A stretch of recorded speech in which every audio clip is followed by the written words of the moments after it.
Admiral Quan sat in his command chair, watching the stars streak past as his massive fleet moved through space. 10,000 warships flew in perfect formation behind him, each one bristling with weapons that could destroy entire cities.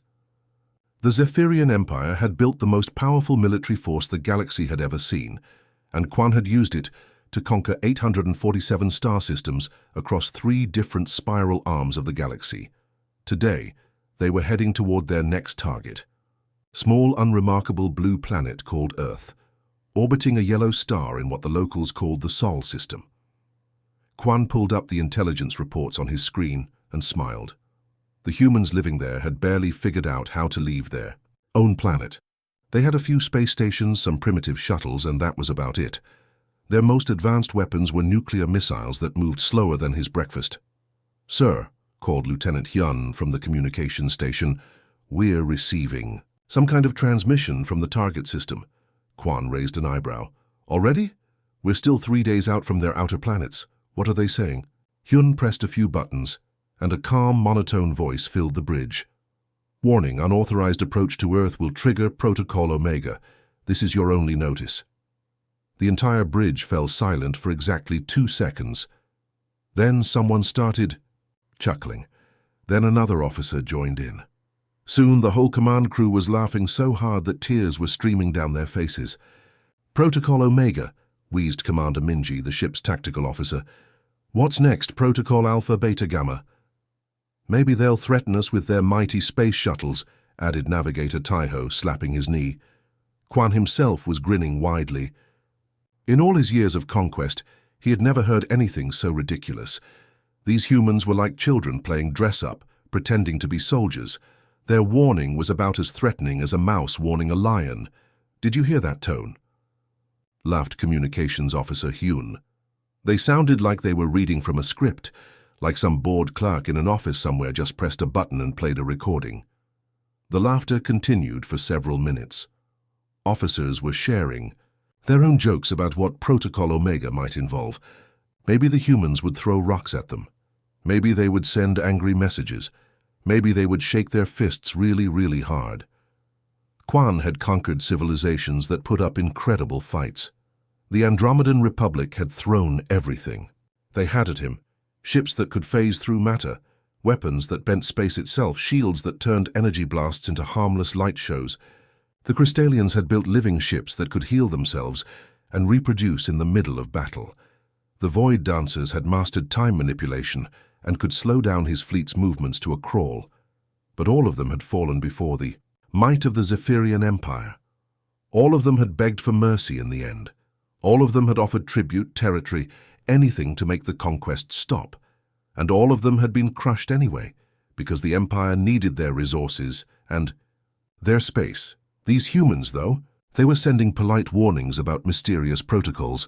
It was almost cute. "Sir," said Hyun, still wiping tears from his eyes, "should I respond to their transmission?" Quan waved his hand dismissively. "Don't bother. Let them keep their little protocols. In 3 days we'll be in orbit around their planet, and they can explain their Protocol Omega to our bombardment cannons." The ship's science officer, Dr. Jinho, pulled up a holographic display of the Sol system. According to our scans, their entire military consists of maybe 100 small ships scattered across their system. Most of them are cargo haulers and research vessels. They have exactly 0 ships larger than a standard frigate. "And their weapons?" asked Quan. "Primitive missile systems, basic energy weapons, and something they call rail guns that shoot metal slugs really fast.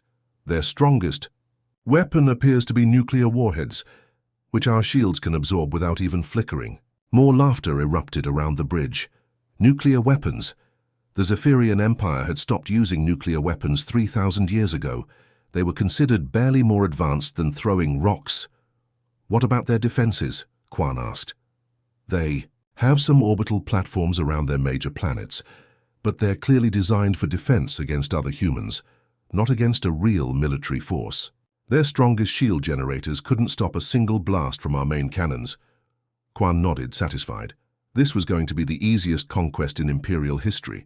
He could probably take the entire system with just a dozen ships, but He had brought 10,000 because the Emperor wanted to make an impression. The humans would surrender the moment they saw the size of his fleet. "How long until we reach their outer planets?" Quan asked. "Approximately 72 hours, sir," replied the navigator. "Excellent. Have the fleet maintain formation. I want every ship ready for immediate action, but I doubt we'll need more than a show of force. These humans seem reasonable enough to surrender without a fight once they see what they're up against." The bridge crew continued their work, but the mood remained light and cheerful. This was going to be a vacation compared to their usual conquests. No massive space battles, no desperate last stands, no cities that had to be bombarded into rubble. Just a simple, clean takeover of a primitive world. As the fleet moved deeper into the Sol system, Admiral Quan allowed himself to relax. Soon, Earth would be just another conquered world in the Empire's vast collection. The humans would become another species, serving the Empire. Their resources would fuel Imperial expansion, and their Protocol Omega would become just another joke. Told in military bars across the galaxy, what could possibly go wrong? 2 days later, Admiral Quan was enjoying his morning coffee when the proximity alarm started blaring throughout the ship. He nearly spilled his drink as he rushed to the bridge, where his officers were already gathered around the main display screen. "What's the situation?" Quan demanded, settling into his command chair. "Sir, we've got a contact," reported Lieutenant Hyun, her voice tight with confusion. It appeared out of nowhere, right at the edge of their outer planet's orbit. Quan looked at the screen and frowned. The object floating in space ahead of them was tiny, no bigger than one of their shuttlecraft. It was clearly old, with a design that looked like it had been cobbled together from spare parts. Strange symbols were carved into its dark metal surface, and it was slowly rotating as it drifted through space. "That's it?" Quan asked. "That's what triggered our alarms, a piece of space junk." "Sir, it's not space junk," said Dr. Jinho, the science officer. "It's actively broadcasting a signal, and it's aimed directly at us." "Put it on speakers," Quan ordered.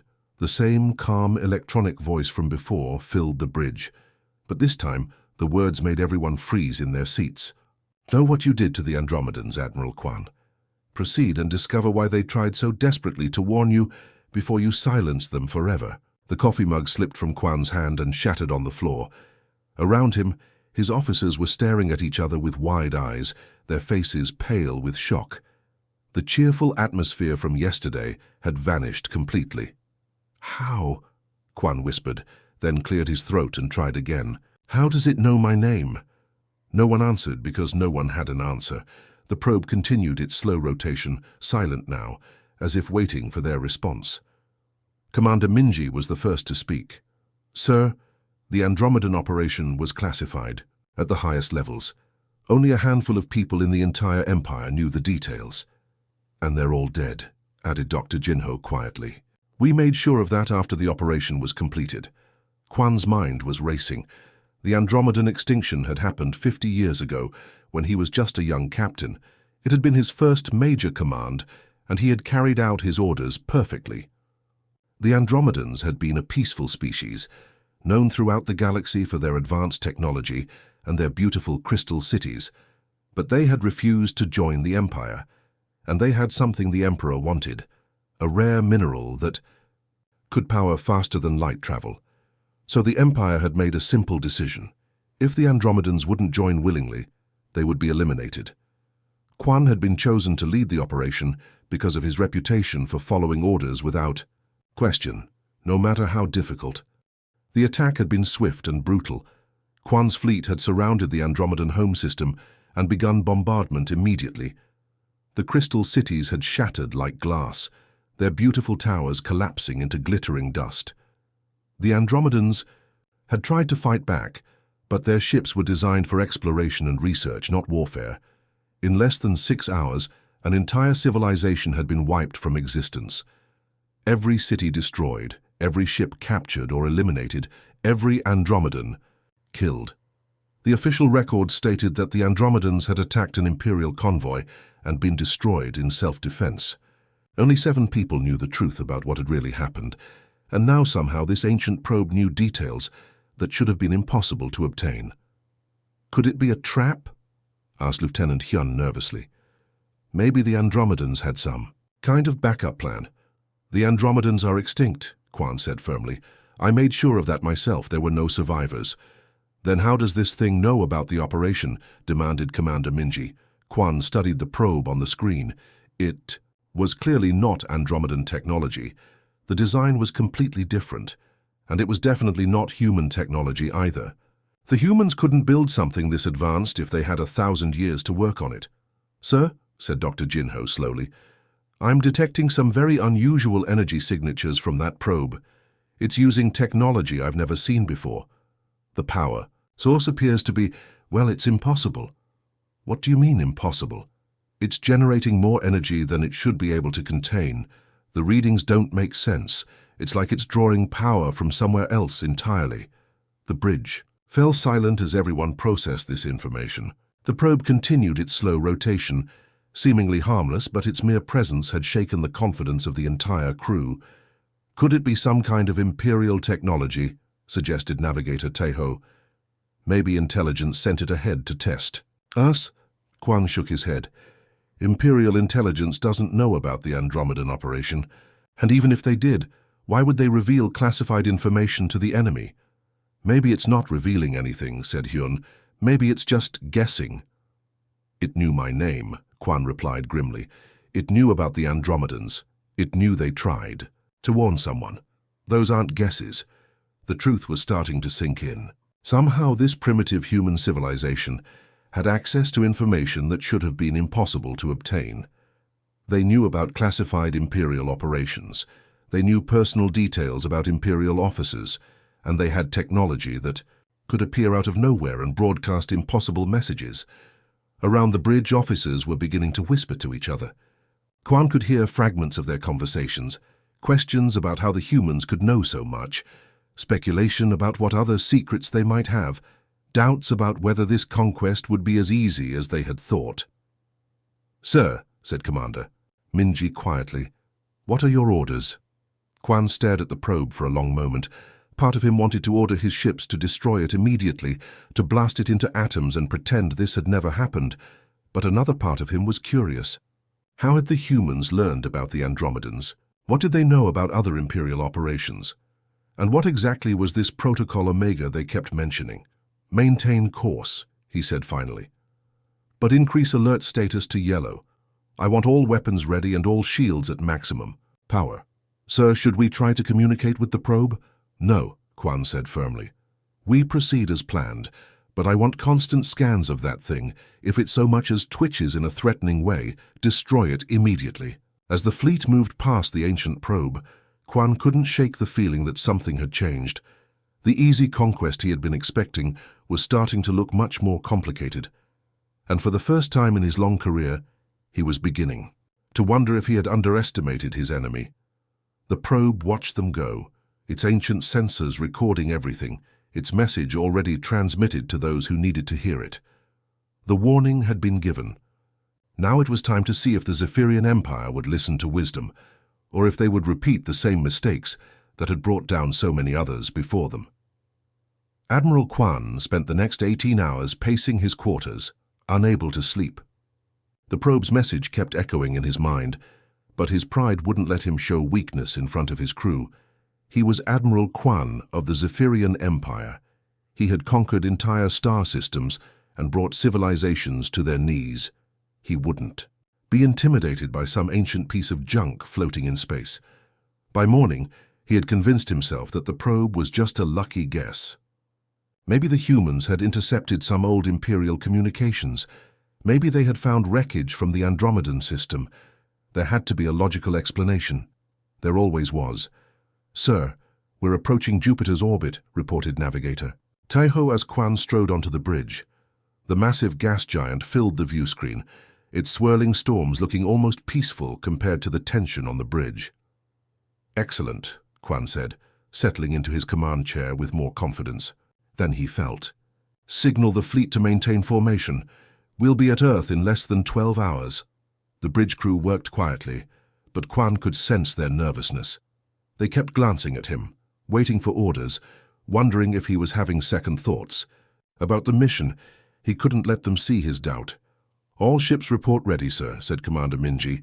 Weapons are charged, shields are at maximum, and our fighters are prepared to launch on your command. Good. Take us past Jupiter's orbit. It's time to show these humans what real power looks like. The fleet moved forward in perfect formation, 10,000 warships creating a wall of metal and weapons that stretched for hundreds of kilometers. Each ship was a masterpiece of Imperial engineering, capable of reducing entire planets to rubble. Together, they represented the most powerful military force ever assembled. As they crossed the invisible line marking Jupiter's orbital path, Quan felt a moment of satisfaction. They had passed the point of no return. In a few hours, Earth would be just another conquered world, and this whole strange episode would be nothing more than an interesting story to tell at officers' clubs. Then everything went wrong. The lights on the bridge flickered once, twice, then went out completely. The main view screen went black. The gentle hum of the ship's engines died away to nothing. Even the artificial gravity failed, leaving everyone floating in their seats. What's happening? Quan shouted into the darkness, but his voice sounded strange in the sudden silence. Emergency lighting kicked in a few seconds later, casting eerie red shadows across the bridge. But the main systems remained dead. No engines, no weapons, no shields, no communications. The ship was completely powerless. Report, Quan ordered, fighting to keep his voice steady. Sir, all primary systems are offline, came Dr. Jinho's voice from somewhere in the darkness. Power core, backup generators, even the emergency batteries, everything's dead. How is that possible? I don't know, sir. The readings don't make sense. It's like something just turned us off. Through the red emergency lighting, Quan could see his officers struggling with their controls, pressing buttons that no longer responded. The bridge that had been humming with activity just moments before was now as quiet as a tomb. Sir, called Lieutenant Hyun, her voice shaking. I'm getting reports from the other ships. They're all experiencing the same thing. Every single vessel in the fleet has lost power. 10,000 ships all disabled simultaneously. It was impossible. The Zephyrian fleet used dozens of different power systems, built by different worlds across the Empire. There was no single point of failure that could shut them all down at once. Sir, something's happening to the main screen, reported Commander. Minji Quan looked up and gasped. The view screen was flickering back to life, but not with their own ship's systems. Some external force was powering it, displaying images that made his blood run cold. A calm voice filled the bridge. The same voice from the probe, but now it seemed to come from everywhere at once. You were warned. Now watch. The screen filled with images that Quan recognized immediately. His own ships attacking Andromedan cities, crystal towers falling like glass sculptures, Andromedan ships trying desperately to escape as Imperial fighters hunted them down. And there, in the center of it all, was his own face, 50 years younger but unmistakably him, giving the orders to continue the bombardment. How do they have this footage? Whispered Dr. Jinho. But that was only the beginning. The images shifted to show other worlds, other conquests, the Crystalian homeworld with its living cities withering under Imperial fire, the Void Dancer fleet, trapped in a temporal loop as Imperial ships picked them off one by one, the peaceful Harmony Gardens of Epsilon Prime, burning as Imperial Marines marched through the streets. Every conquest, every victory, every world that had fallen before the might of the Zephyrian Empire. It was all there, recorded in perfect detail. But these weren't Imperial records. These images showed angles that no Imperial camera could have captured, details that no Imperial spy could have witnessed. This is impossible, breathed Commander Minji. We destroyed all the records. We made sure there were no witnesses. The few images kept coming, but now they were showing things that made Quan's heart race with fear. Technical diagrams of Imperial ships showing their exact weaknesses, personal files of Imperial officers, including details that were supposed to be classified at the highest levels, star charts showing the location of secret Imperial bases, hidden supply depots, and most terrifying of all, the exact coordinates of the Imperial homeworld. Sir, said Lieutenant Hyun in a voice barely above a whisper, they're showing our battle plans. Our real battle plans, not the ones in the official files. On the screen, Quan could see the detailed strategy he had used to conquer the Andromedan system. But it wasn't just his strategy. It was the private notes he had made, the personal observations he had never shared with anyone, the doubts and fears he had kept hidden, even from his closest advisors. "They know everything," said Dr. Jinho, his voice filled with awe and terror. "Every secret, every weakness, every hidden truth about the Empire. How is this possible?" The images continued to flow across the screen, showing not just military secrets but personal information about every officer on the bridge. Quan watched in horror as his own private files appeared. His real name, his family history, his secret fears, even his medical records from childhood. "Sir," said Commander Minji, her voice cracking with strain, "if they know all this, then they know about the fleet movements back home. They know about the Emperor's private guard. They know about the hidden weapons caches on the border worlds." The implications were staggering. If the humans truly had access to this level of Imperial intelligence, then the entire Empire was vulnerable. Every secret base could be attacked, every hidden fleet could be ambushed, every classified operation could be exposed.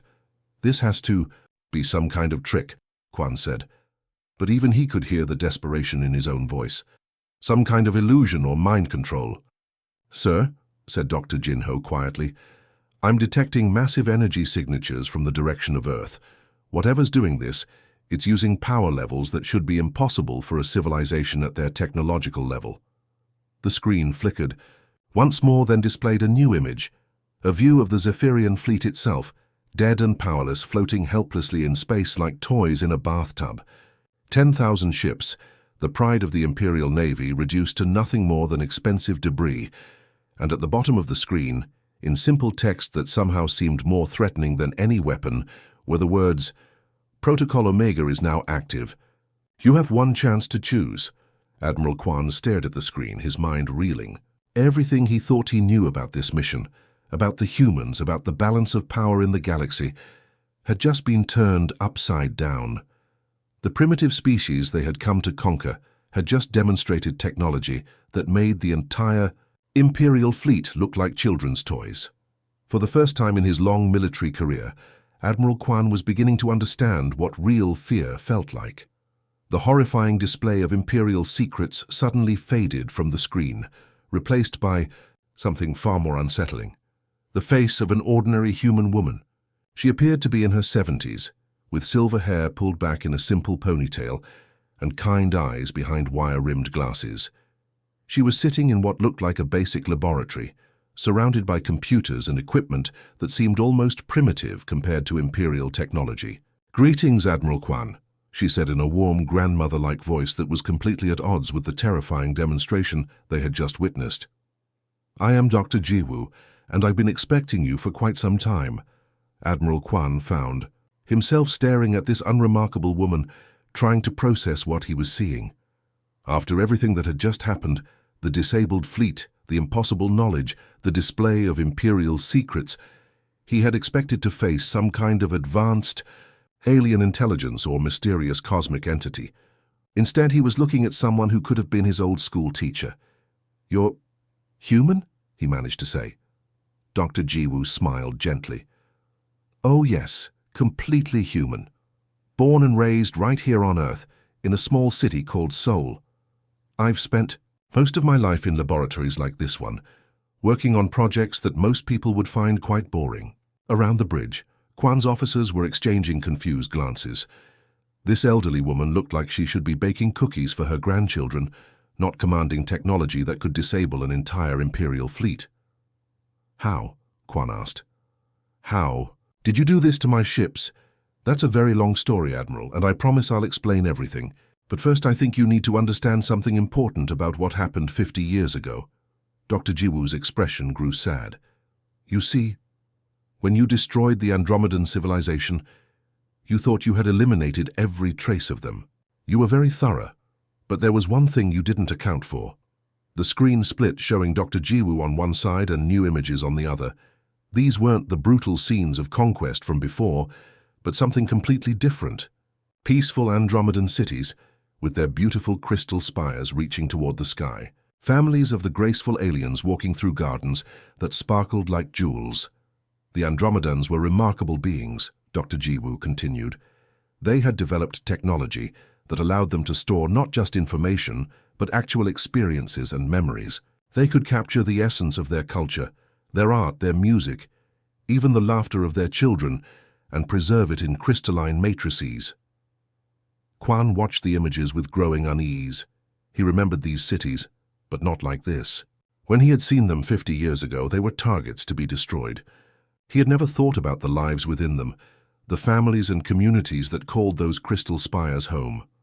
When your fleet surrounded their system, Dr. Jiwoo said softly, the Andromedans knew they were going to die.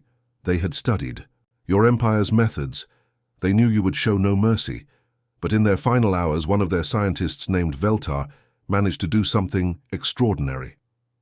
The image changed to show an Andromedan laboratory, where a tall, graceful being with iridescent skin was working frantically at a complex device. The scientist's movements were desperate but precise, racing against time as explosions lit up the sky outside. Veltar gathered everything, every memory, every song, every story, every scientific discovery, every work of art that his people had ever created. He compressed it all into a single transmission and sent it across the galaxy, not to warn anyone about your empire, but to preserve something of his people for the future. Dr. Jiwoo paused, letting the weight of her words sink in. That transmission reached Earth 3 days after you finished destroying the last Andromedan world. It took our computers 6 months just to decode the first layer of the message. Lieutenant Hyun spoke up from her station, her voice small and confused. But why would they send it to Earth? Humans were barely space-capable 50 years ago. Doctor.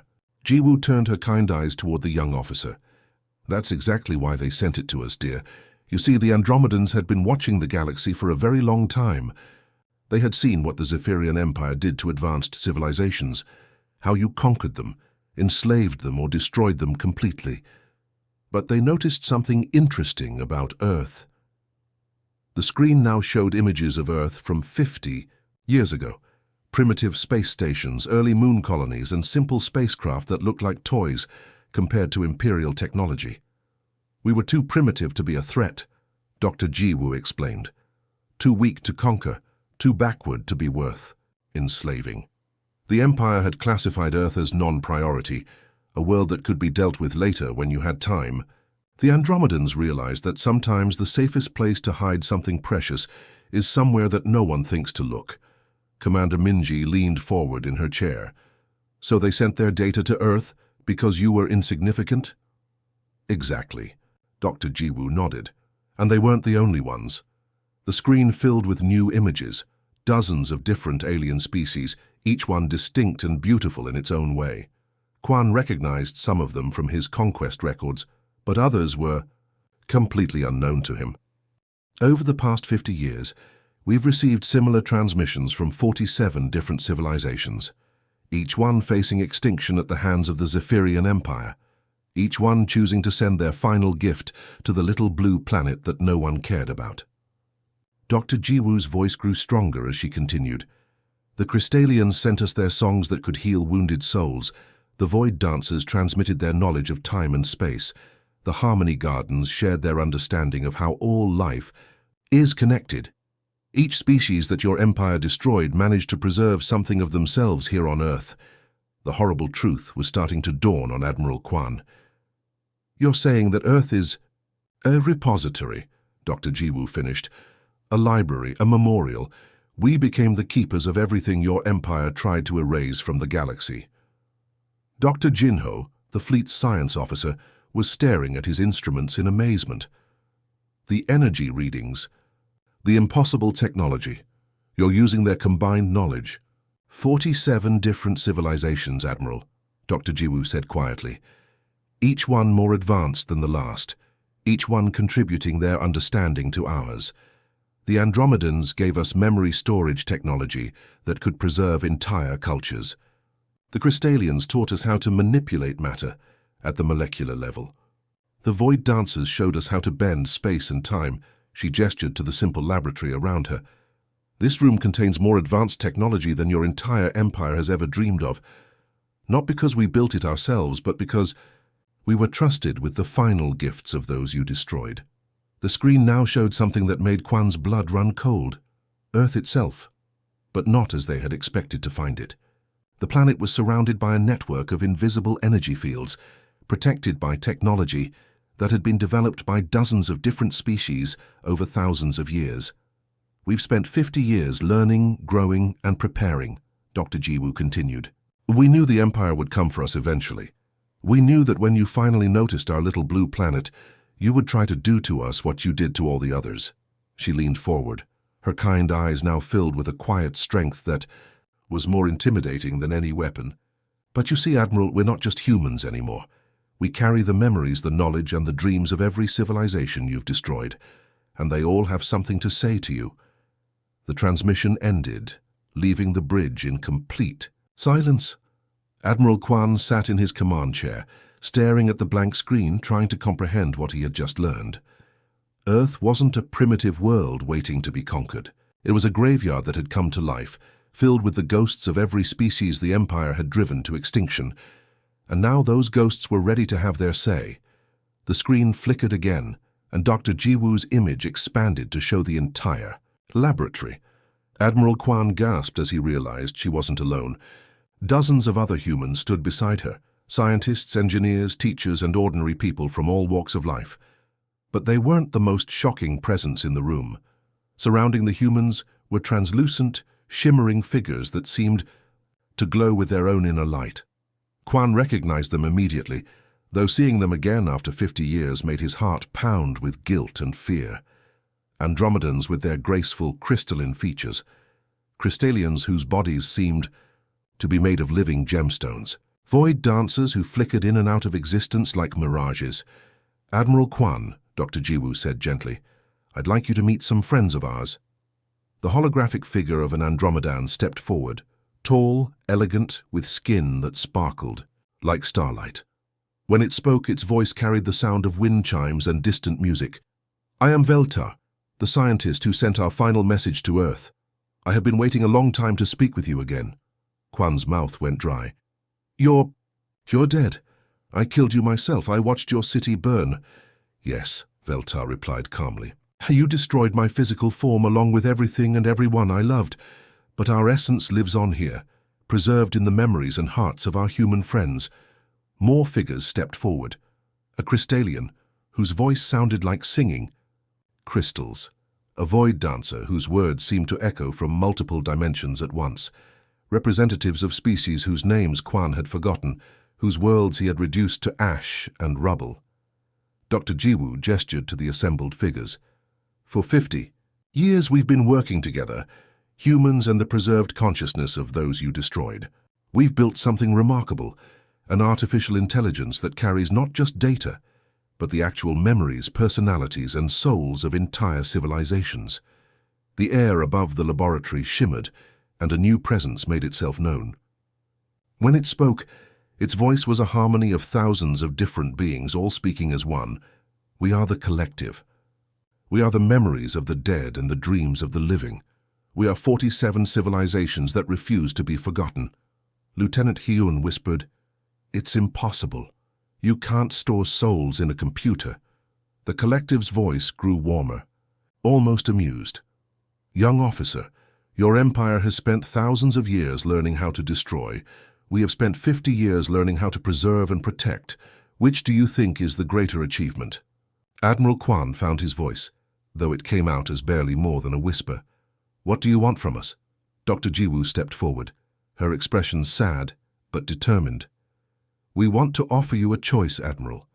The same choice we offered through our probe and through our warnings. But this time you need to understand exactly what you're choosing between." The collective spoke again, its voice carrying the weight of countless lost worlds. "Option 1. You turn your fleet around. You return to your empire and tell them what you found here. You disband your military, release your conquered worlds, and choose to live peacefully among the stars." Around the bridge, Kwan's officers were stirring uneasily. Commander Minji spoke up. "You're asking us to destroy everything our empire has built, thousands of years of expansion and conquest, thousands of years of murder and slavery," corrected Veltar gently. "We are asking you to choose life over death, creation over destruction."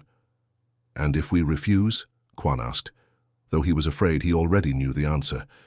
The collective's voice became infinitely sad. Then you will join us in memory, and the galaxy will finally have a chance to heal without your poison. Suddenly, every screen on the bridge lit up with new displays. Quan watched in horror as he saw his own ship's weapon systems coming online, but they weren't pointing toward Earth. Every single gun, missile launcher, and energy cannon in the entire fleet was turning toward the other Imperial ships. "This is impossible," breathed Dr. Jinho. "Our weapon systems are hardwired with safety protocols. They can't target other Imperial vessels." "Your technology is impressive," the collective replied, "but it was built by species that we now understand completely.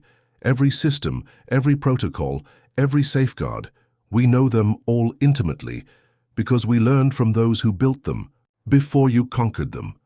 Dr. Jiwoo's voice remained gentle despite the terrifying display of power. "We don't want to destroy you, Admiral. We've seen enough death to last 1,000 lifetimes. But we cannot allow the cycle of conquest and extinction to continue." On the screen, holographic figures began to move among the humans. An Andromedan child, no more than 7 years old, tugged on Dr. Jiwoo's lab coat. A Crystallian artist showed her latest creation to a human engineer. A void dancer teacher explained complex mathematics to a group of fascinated human students. "This is what we've built here," Dr. Jiwoo explained. "Not just a library of dead civilizations, but a living community where the past and present work together. These beings may no longer have physical bodies, but their minds, their personalities, their love for life, all of that continues here." The Andromedan child looked directly at Admiral Quan through the screen. "Why did you hurt my mommy and daddy?" she asked in a voice like crystal bells. Quan felt something break inside his chest. In all his years of conquest, he had never thought about the individual lives he was destroying. The families torn apart, the children left orphaned, the lovers separated forever. To him, they had just been numbers in casualty reports. He started, then stopped. What could he possibly say to justify what he had done? Commander Minji was checking her instruments with growing panic. "Sir, I'm reading massive energy buildups throughout the fleet. If those weapons fire, they'll tear us apart." "The choice is yours, Admiral," the collective said. "Choose quickly, because our patience, like our mercy, has limits." Quan looked around his bridge at the faces of his officers. These were good. People who had trusted him to lead them. They had families back home, dreams for the future, lives worth living. Did he have the right to condemn them all for the sins of the Empire? But more than that, he looked at the screen showing the peaceful coexistence between humans and the preserved consciousnesses of the extinct species. For the first time in his life, he was seeing an alternative to the Empire's way of life, a universe where different species work together instead of conquering each other. "If we surrender," he said slowly, "what happens to my crew?" Dr. Jiwoo smiled. "They go home to their families. They live their lives in peace. They help rebuild a galaxy based on cooperation instead of conquest. And me. You face the consequences of your actions," Veltar said, but his voice held no anger. "But you do so as a living being who chose redemption over destruction." Admiral Quan closed his eyes and thought about the 47 civilizations that had been destroyed. He thought about the Andromedan child asking about her parents. He thought about his own crew waiting for his decision. And he thought about the choice between being remembered as a conqueror or as someone who finally chose to do the right thing. When he opened his eyes, his decision was clear. "Open a channel to all ships in the fleet," he ordered. "Sir?" "Lieutenant." Hyun asked uncertainly. "This is Admiral Quan to all vessels," he said, his voice carrying across the communication system to 10,000 ships. "I am hereby ordering the immediate and unconditional surrender of the Zephyrian fleet. All weapons are to be powered down. All aggressive actions are to cease immediately." The bridge erupted in shocked voices, but Quan continued. "Furthermore, I am officially requesting political asylum from Earth and renouncing my allegiance to the Zephyrian Empire. Any crew member who wishes to do the same will be granted the same protection." On the screen, Dr. Jiwoo was smiling through tears. Around her, the holographic figures of 47 extinct civilizations were nodding with approval. The collective's voice filled the bridge one final time. Welcome to the beginning of a new galaxy, Admiral, one where compassion is stronger than conquest, and where the dead can finally rest in peace.